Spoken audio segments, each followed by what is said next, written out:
Some men come home to a hot meal and a hug. I came home to my 8-year-old daughter unconscious on the hallway floor and a wife who shrugged like I'd asked her about the weather. Let me back up. My name is Kevin Wood. I'm 41 years old. I'm a senior director of business development for Hartwell Industrial Automation, one of the bigger players in the automation space out of Chicago. What that means in plain English is that I spend my life flying into rooms full of skeptical people, reading the fine print they hoped I wouldn't notice, and closing deals that keep 300 jobs running. I'm good at it. I read people for a living. Funny how blind that made me at home. Welcome to Dad's Raw Revenge. Get settled, because this story is going to take you somewhere. Hit that like button and drop a comment below letting me know where you're watching from. Trust me, you're going to love it here. We lived in Naperville, Illinois, specifically, a 4-bedroom colonial on Ashbury Court, the kind of place where you feel like you've done something right. I thought I had done something right. Tessa, my daughter, was 2 years old when her mother Olivia died. There are no words for that kind of loss, so I won't reach for them. What I will say is that for 3 years, it was just me and Tessa, her little backpack by the door every morning, her knock-knock jokes at dinner that never quite made sense, her absolute conviction that chocolate chip pancakes were an acceptable dinner option. They are, for the record. Then Zena came into the picture. Zena Crawford, Zena Wood now, walked into a Hartwell client event in the spring looking like somebody's answer to a prayer. Warm smile. Quick laugh. She got down on one knee the first time she met Tessa, and said, "I've heard so much about you. Your dad talks about you like you hung the moon." Tessa looked at her very seriously and said, "I didn't hang the moon, I'm only 5. Zena laughed like it was the best thing she'd ever heard. I was wrong. We got married 14 months later. I told myself Tessa needed stability. I told myself I wasn't just lonely. I told myself I was a good reader of people, and I had read Zena clearly. I told myself a lot of things. Here's what I know about bad deals, and I've walked away from a few in my career. The warning signs are almost never loud. They don't announce themselves. They're quiet. You don't see it until you go looking. And most people never go looking, because everything on the surface looks fine. My surface looked great. Good house. Good school district. Beautiful wife who posted family photos on Instagram with the caption grateful. I was in London when Tessa's teacher, Miss Fowler, sent me an email in January saying Tessa had seemed unusually lethargic for the past 2 Mondays, and asked if everything was okay at home. I forwarded it to Zena, and she replied, "Already handled it. Tessa's been fighting a little cold. She's fine, babe." I believed her. I was in Denver in March when Zena texted me. Tessa bumped her head. "She's okay, just being dramatic, don't worry." I believed her. I was so busy believing her that I stopped paying attention. It was a Tuesday in late June when I landed back at O'Hare 3 days ahead of schedule. The Davenport contract, a 9-month negotiation, had collapsed on their end, not ours, and my flight home was moved up. I didn't call ahead. I wanted to surprise Tessa. I'd bought her a stuffed golden retriever from a shop near the hotel, because she'd been asking for a dog for a year, and I kept saying maybe. It was a consolation maybe. She would have loved it. I pulled into Ashbury Court at 11:52 p.m. The house was dark, except for the porch light. Good, I thought. Normal. I punched in the garage code, came through the side door into the kitchen, set my bag down and walked into the hallway. And stopped. Tessa was on the hallway floor. She was on her side, her school backpack thrown a few feet away, her feet bare. It looked like she had tried to crawl out of her bedroom in the dark, looking for water or help, before her body simply gave out. Her face was slack. Her breathing, I dropped to my knees so fast I bruised both of them. Her breathing was shallow and painfully slow. No, no, no, no. Tessa, Tessa, baby, wake up. I touched her face, warm but unresponsive. Tessa. Footsteps on the stairs. I looked up. Zena stood at the top of the staircase, in her silk pajamas, arms crossed, expression somewhere between annoyed and bored. "She's fine," Zena said. "I disciplined her earlier. She's been acting out all week, Kevin. She's being dramatic." I looked at my 8-year-old daughter unconscious on the floor. Then I looked at my wife. Something in my chest shifted. "She's not dramatic," I said. "She's not breathing right. Kevin, don't make this into, I was already dialing 911. The ambulance was there in under 8 minutes. Two paramedics came through the front door with a gurney and a kit, and the one in front, stocky guy, maybe early 40s, dark hair going gray at the temples, stopped the moment he crossed the threshold. He looked at Tessa. He looked at the hallway. He looked at Zena standing at the bottom of the stairs now. And I watched his face do something I've only seen once before, when a VP at a company we were acquiring realized mid-meeting that we had already found the fraud. That specific look. Recognition colliding with disbelief. His name tag said Reyes. He worked on Tessa with focused, efficient calm.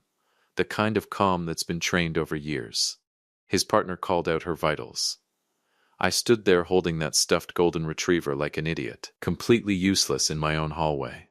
Then Reyes stood up, looked at me directly, and said quietly, "Sir, can I talk to you for a second?" In the kitchen. That's never a good sentence. I followed him. He pulled the kitchen door half closed and turned to face me. He kept his voice low. "Sir, what are you doing here tonight?" I blinked. "I live here." "I understand that. I mean," he paused, choose his words carefully. "Are you normally home? During the week?" "I travel for work. I got back early tonight." "Why?" Reyes looked at me for a long moment, like he was doing the math in real time and not loving the answer. "I've been to this house before," he said. 6 months ago. February, I responded to 911 call at this address. Little girl. Unresponsive. Antihistamine overdose. When we arrived, there was a woman here who said she was the child's stepmother. She told us the father was overseas. Unreachable. The kitchen was very quiet. She told us, Reyes continued, that the little girl had a documented history of getting into medicine cabinets. A behavioral disorder. She was very calm about it. Very detailed. Very detailed. Of course she was. We filed a report with DCFS, he said. Standard protocol for a second. He stopped. Wait, you didn't know about any of this. It wasn't a question. He could see it on my face. No, I said. I didn't know about any of this. The stuffed golden retriever hit the kitchen floor. I rode in the ambulance with Tessa. Zena drove separately. In those 11 minutes between Ashbury Court and Edward Elmhurst Hospital, sitting next to my daughter with oxygen on her face and a pulse monitor on her finger, I made a decision. I've been in bad deals before. Deals where the other party lied from the jump, built an entire presentation on numbers that weren't real, smiled across the table while they were already planning the exit. You know what blowing up the room gets you in those situations? Nothing. It gets you nothing except a reputation for being emotional. You know what gets you everything? Documentation, patience, and making sure every single piece of evidence is signed, dated, and airtight before you make your move. Zena thought she married a businessman. She forgot that businessmen read the fine print. I sat next to my daughter in that ambulance, held her small hand in both of mine, and started making a mental list of every document I was going to pull the moment I got to that hospital waiting room. I had been closing deals for 15 years. I had never wanted to close one more badly than this. The anger came in through my chest first, not a rush, more like a slow pressurization, the kind that makes you aware of your own ribs, that makes you start reading every document and signs you should have read months ago. That's the anger I had at 117 am in the waiting room of Edward Elmhurst Hospital. The chairs were those stiff blue ones that exist in every hospital on Earth, specifically designed to make sure you never get comfortable enough to stop worrying. The vending machine across the hall hummed. A TV mounted in the corner was playing a cooking show with the sound off, and I was sitting there in the same clothes I'd worn on a transatlantic flight, still smelling like recycled cabin air. Pulling up my health insurance portal on my phone, like a man who just realized the building he's been paying rent on doesn't actually exist. I almost didn't look. That's the thing that haunts me. I was the guy who treated his home life like a perfect machine, autopay turned on, trust given blindly, eyes always fixed on the next flight. I had decided home was the one place I didn't need to audit. It was the biggest miscalculation of my career. I logged into our medical portal, pulled up the itemized claims for the past 18 months, and watched my entire life unravel in the blue light of the screen. There it was. Line by line, my entire marriage rewrote itself in the blue light of that phone screen. 2 emergency room visits. Dates I was not in Naperville. I didn't even need to check my travel log to know that. I just knew. 3 ambulance dispatches. And then, and this is the part that made my jaw physically tighten, a series of antihistamine prescriptions. Filled under Tessa's name. Using my insurance card. Written not by Dr. Allison, Tessa's pediatrician over on Book Road, but by a walk-in clinic I had never heard of, 15 minutes from our house on Ashbury Court. She didn't even use our regular doctor. Because Dr. Allison would have asked questions. Dr. Allison had known Tessa since she was 3 years old, and would have picked up a phone and called me directly. So Zena found a walk-in clinic, paid the copay with my card, filled the prescription with my insurance, and then went home and made dinner like it was a normal Tuesday. Every business trip I took, every early morning flight to Houston, every overnight in Denver, every 2-week stretch in London funded it. My overtime, my quarterly bonuses, my relentless, grinding commitment to providing for my family paid for the system Zena built to hide what she was doing to my daughter inside that house. I put the phone face down on my knee, picked it back up, kept reading. Zena arrived at the hospital at 2:04 am. I know the exact time, because I watched her walk through the sliding doors from across the waiting room, and I checked my watch the way you timestamp evidence. She had changed clothes. Fresh outfit. Light makeup. She looked like a woman arriving at a charity brunch, not a hospital at 2 in the morning. She sat down next to me and put her hand on my arm. How is she? Soft voice. Concerned eyes. I didn't respond. Kevin, she squeezed my arm. I know this looks scary, but Tessa has always been sensitive. You know how she gets. 8 years old and I know exactly how she gets. She gets excited about dinosaurs and mispronounces specifically, and sleeps with 3 stuffed animals arranged in a very specific order that cannot be disrupted. That's how she gets. The paramedic, I said. Casual, measured, he said some things that worried me. I watched her. Specifically her hands. In my line of work you stop watching people's faces after a while. Faces are rehearsed. Hands tell the truth. Her fingers tightened on my arm just slightly. Quarter second.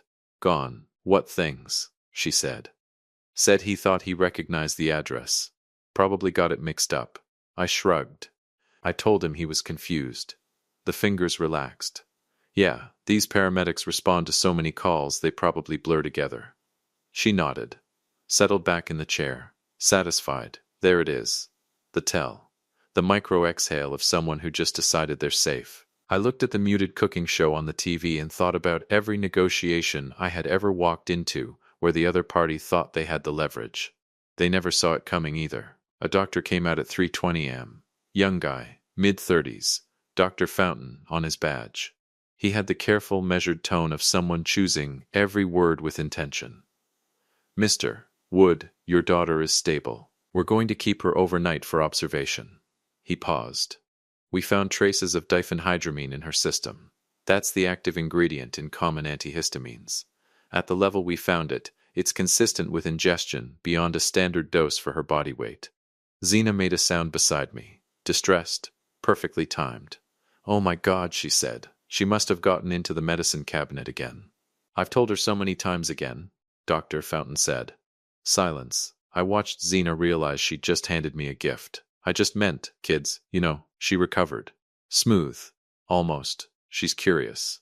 Dr. Fountain looked at her for a moment longer than was comfortable, then looked back at me. We're required to flag this for DCFS. Mr. Wood. Standard protocol.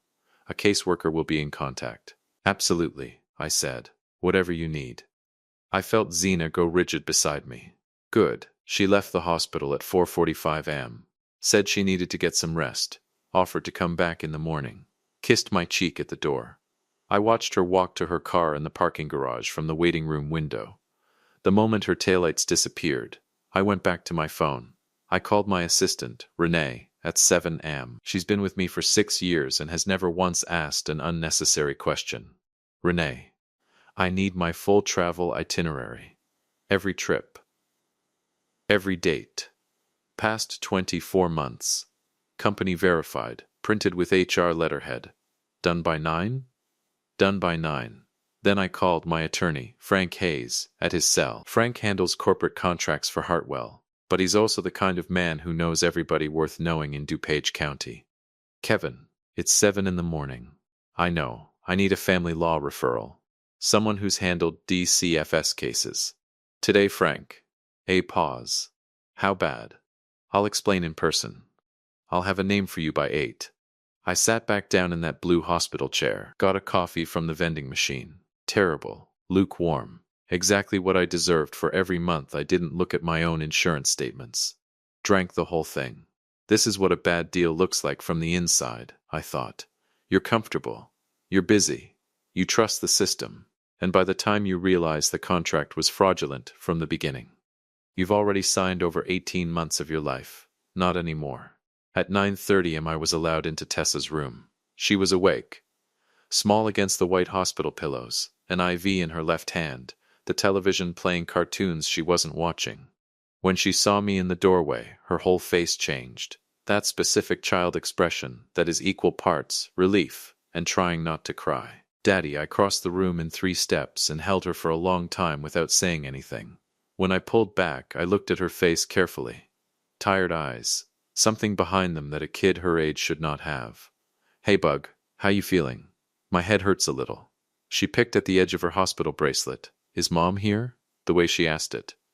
Not eager, not missing her. Checking, like she was doing a threat assessment. An 8-year-old doing a threat assessment. No, I said, it's just us. The tension in her small shoulders dropped visibly. I saw it. I catalogued it. I will never forget it. Tessa, I kept my voice easy. Light, can I ask you something? She nodded. When I'm away on my trips, what do things feel like at home? She got very quiet, looked at her bracelet. Then, in the smallest voice, Mom gives me the sleepy drink sometimes. The room was very still. The sleepy drink, I repeated carefully. Yes, she gives me when she has her friends coming over. She looked up at me with the earnest, guileless eyes of a child who doesn't yet know how devastating her words are.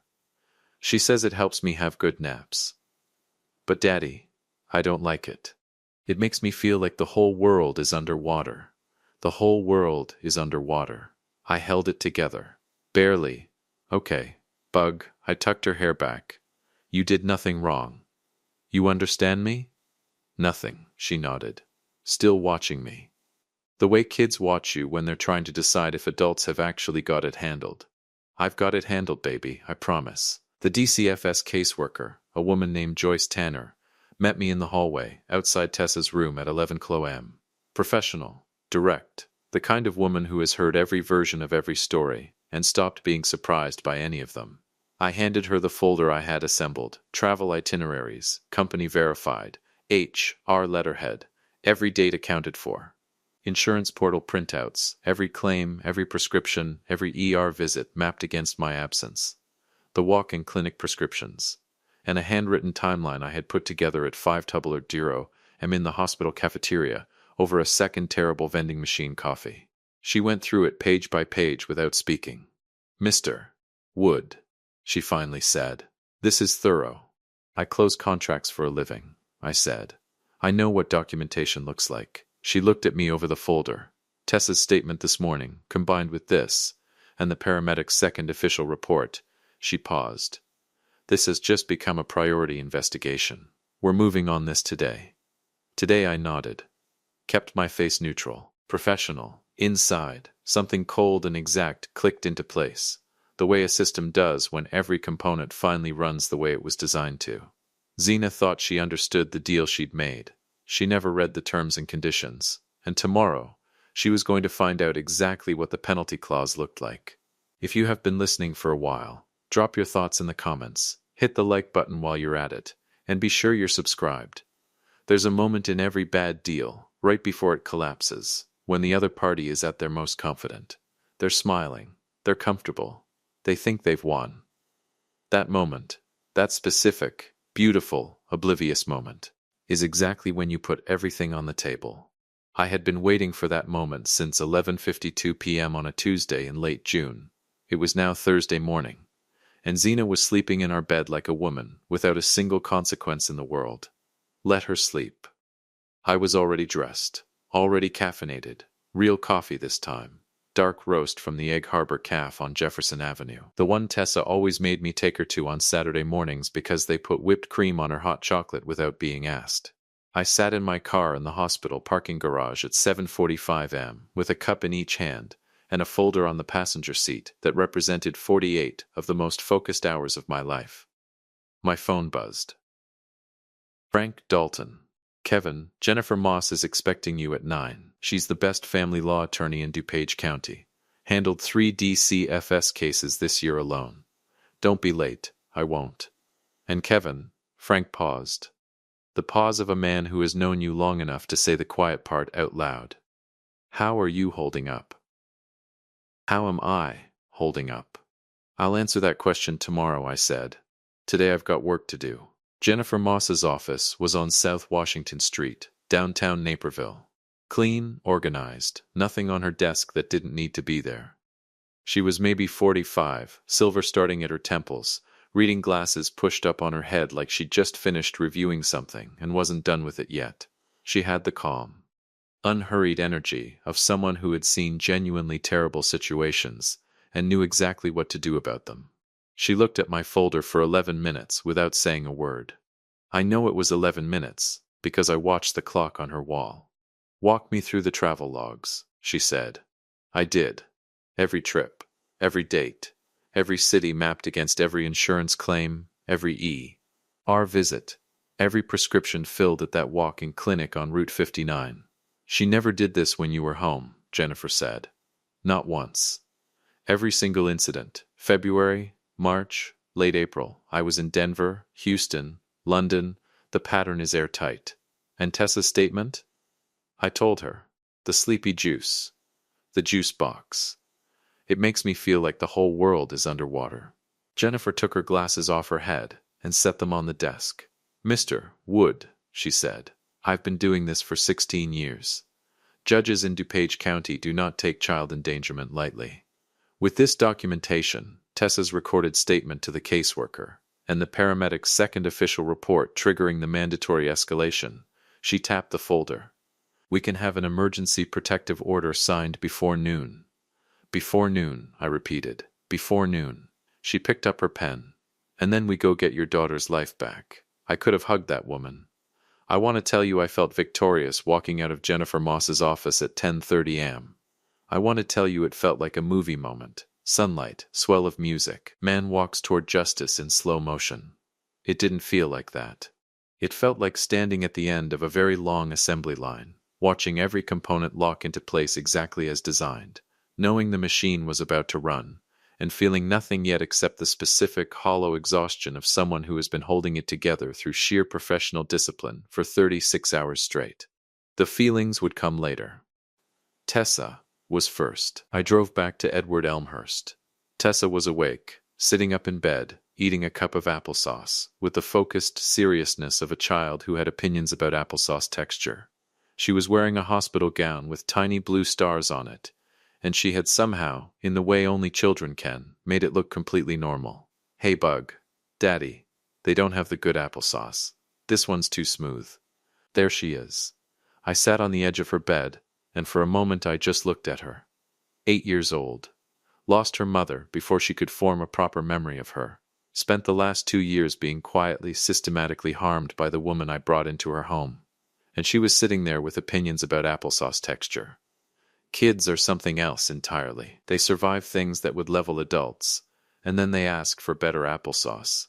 When do I go home? She asked. Today, this afternoon. She looked at me carefully. Is Zena going to be there? No, I said. Zena is not going to be there. She searched my face for the adult truth behind the adult words. Whatever she found there satisfied her, because she went back to her applesauce and said, Okay. Can we get Lou Malnati's tonight? Deep dish pizza from Lou Malnati's, the Naperville location on Ogden Avenue. Her mother's favorite, as it happened. Olivia had very strong feelings about Chicago-style deep dish, and had apparently passed that conviction directly into her daughter's DNA. We can get whatever you want, I said, and I meant it in every possible way. At 11:47 am, Joyce Tanner called me. Mr. Wood, the judge just signed the emergency order. Zena is barred from the property and has zero contact rights with Tessa, effective immediately. Because of the medical evidence, the police are bypassing standard scheduling. They're serving her with the emergency order alongside a domestic hold to bring her in for formal questioning on felony child endangerment. A pause. Do you know where she is right now?